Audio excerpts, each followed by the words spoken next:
गुरु मेरी साथ संगत जी, आज फिर से एक सुंदर सी साखी आप सभी को सुनाने जा रही हूँ। गुरु मेरी साथ संगत जी, आज की जो मेरी साखी है वो चरित्र निर्माण के बारे में है। आजकल आए दिन आप सब लोग खबरों में पढ़ते हैं, सुनते भी हैं। सुबह उठते ही कोई सा भी न्यूज़ चैनल खोल लो। मेरे साथ भी ऐसा ही होता है। मैं सुबह उठती हूँ तो कोई ना कोई न्यूज़ ऐसी फ्लैश हो जाती है आंखों के सामने कि दिमाग ख़राब हो जाता है। 8-8, 10-10 साल के बच्चे कुकर्म कर रहे हैं छोटी छोटी बच्चियों के साथ। आप ये सोचिए, क्या पैसा, क्या बंगला, क्या गाड़ी, क्या किस काम के और किस पर इंसान खुश होना चाहता है जब अपने बच्चों का सही से चरित्र निर्माण ही नहीं कर रहा जो समाज का हिस्सा है। तो कहाँ बैठकर इंसान उन चीज़ों पर खुश होना चाहता है? क्या बनाकर क्या संवारना चाहता है और क्या बिगाड़ रहा है और क्या बिगाड़ना चाहता है। आज ऐसी ही एक सुंदर सी साखी आप सभी को सुनाने जा रही हूँ। आज के जैसे युग में जब भाई भाई की जान लेने पर तुला हुआ है, बेटा अपने माँ बाप की, माँ बाप अपने बच्चों की, भाई अपनी बहनों की और बहनें अपनी भाइयों की जान लेने पर तुली हुई हैं जायदाद के टुकड़ों पर। मैं उस समय की बात कर रही हूँ जब सच में राम राज्य था। हाँ, आज मैं प्रभु श्री राम जी के समय की ही सच्ची साखी सुनाने जा रही हूँ, जिसे सुनकर आप सबको पता लगेगा कि चरित्र निर्माण कितना ज़रूरी है, जिसकी वजह से ये समाज चलता है। आज भी हम भगवान श्री राम और भगवान श्री राम के भाई लक्ष्मण जी को याद करते हैं एक साथ। कभी भी हमारे समाज में दो भाइयों को देखा जाता है और जब उनकी ट्यूनिंग अच्छी होती है तो सबसे पहला नाम लेते हैं कि देख कैसी राम लखन सी जोड़ी है। और वो भी इसीलिए क्योंकि उन दोनों का चरित्र ही इतना महान था। और उनका चरित्र किसने महान बनाया? उनके खुद के पेरेंट्स ने। तो आइए गुरु प्यारी साध संगत जी, सुनते हैं आज की सुंदर सी साखी। ये कहानी शायद ही आप लोगों ने सुनी होगी या आप लोगों को पता होगी, क्योंकि आजकल हर घर में टीवी इंटरटेनमेंट के लिए लग गया है, मोबाइल भी हाथ में इंटरटेनमेंट के लिए लग गया है, लेकिन कोई अपने चरित्र निर्माण के लिए उसका यूज़ नहीं करता। बहुत कम लोग ऐसे हैं जो चरित्र निर्माण की तरफ ध्यान दे रहे हैं, क्योंकि यही हमारी असली धरोहर है। ये कहानी है उस समय की जब अगस्त्य मुनि अयोध्या आए थे और लंका का जो युद्ध था उसका प्रसंग छिड़ गया था। तो गुरु प्यारी साध संगत जी, भगवान श्री राम ने बताया कि उन्होंने कैसे रावण और कुंभकर्ण जैसे प्रचंड वीरों का वध किया, और लक्ष्मण जी ने भी इंद्रजीत और अतिकाय जैसे शक्तिशाली असुरों को मारा। अगस्त्य मुनि बोले, श्री राम जी, बेशक रावण और कुंभकर्ण प्रचंड वीर थे, लेकिन सबसे बड़ा वीर तो मेघनाथ ही था। उसने अंतरिक्ष में स्थित होकर इंद्र से युद्ध किया था और बांधकर लंका ले आया था। ब्रह्मा ने इंद्रजीत से दान के रूप में इंद्र को मांगा, तब इंद्र मुक्त हुए और लक्ष्मण ने उसका वध किया, इसलिए वो सबसे बड़े योद्धा हुए।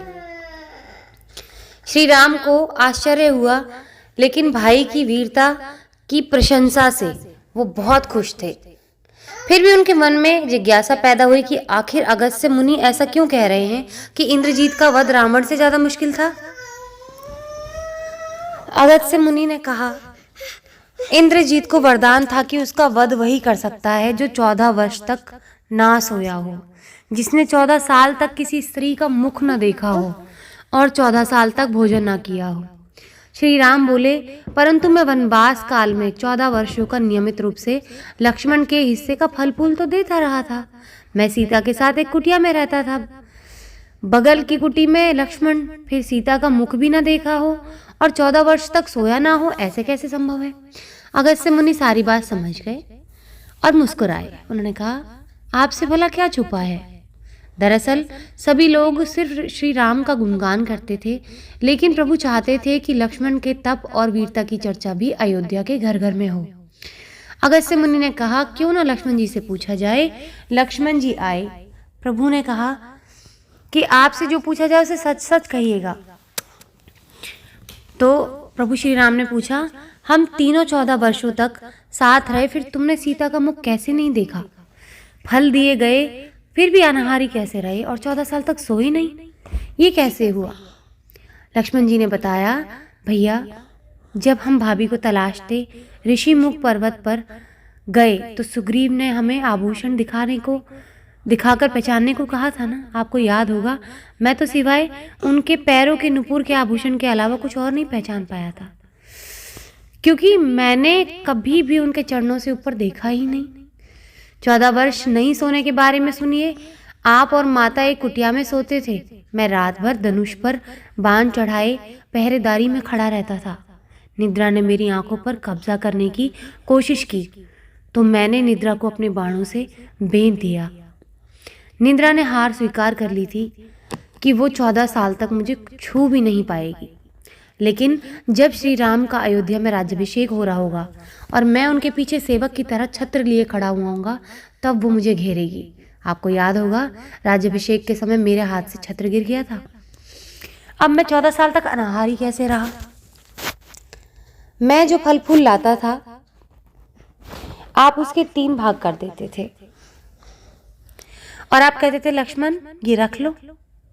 आपने मुझे कभी खाने को नहीं कहा था, तो आपकी आज्ञा के बिना मैं उन्हें कैसे खाता?